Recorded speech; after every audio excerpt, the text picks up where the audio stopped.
जय हिंद। तो आज हम लोग जानेंगे ना कि नॉर्मलाइजेशन क्या है। ठीक है, नॉर्मलाइजेशन को जानेंगे, जिसको लेकर हमारे बिहार में छात्रों ने आंदोलन किया है, जिसको लेकर हमारे बिहार के जाने माने टीचर खान सर को भी गिरफ्तार किया गया।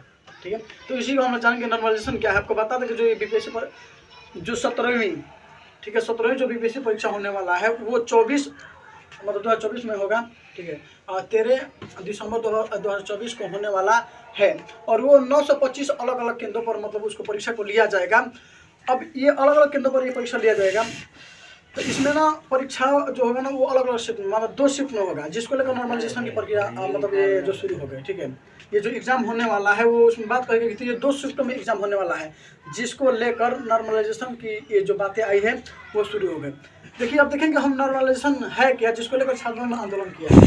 ठीक है, कि नॉर्मलाइजेशन आखिर क्या है, नॉर्मलाइजेशन जिसको लेकर छात्रों ने उसका विरोध किया। नॉर्मलाइजेशन रियल है या कोई अफवाह, और है तो आखिर में छात्र उसका विरोध क्यों कर रहे हैं, हम इसके बारे में जानेंगे।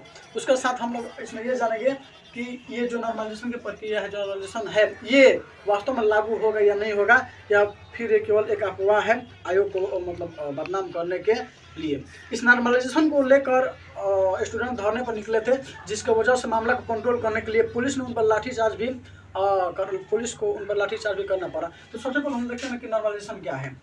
क्या नॉर्मलाइजेशन है वो सभी प्रकार के परीक्षाओं में लागू होता है या नहीं। तो आपको बता दें कि जो नॉर्मलाइजेशन है बीपीएससी, यूपीएससी, साथ साथ आईआरटी और जेईई जैसे परीक्षाओं में भी लागू होता है। आखिर नॉर्मलाइजेशन कब लागू होता है, ये जो नॉर्मलाइजेशन है आखिर में ये कब लागू होता है, देखिए आपको बता दें।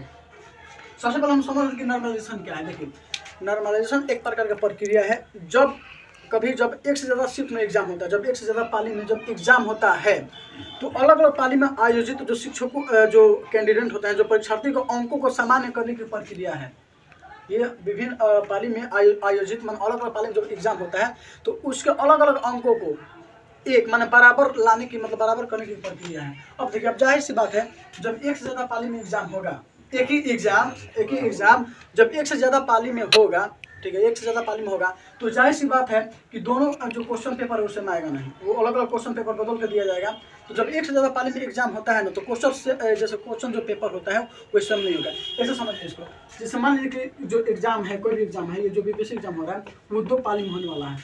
मान लीजिए 2 पाली में एग्जाम हो रहा है, तो यहाँ पर मान लीजिए जाहिर सी बात है कि जो पहला पाली में जो कैंडिडेट जो बैठेंगे, जो छात्र बैठेंगे, तो इसका जो प्रश्न पेपर है, जो इसका स्तर होगा वो कठिन होगा। मान लीजिए इसमें कठिन आ गया, इसका जो प्रश्न पेपर है फर्स्ट पाली में जो एग्जाम हो रहा है इसका पेपर क्या है, कठिन है, और सेकेंड यहाँ पर जो पेपर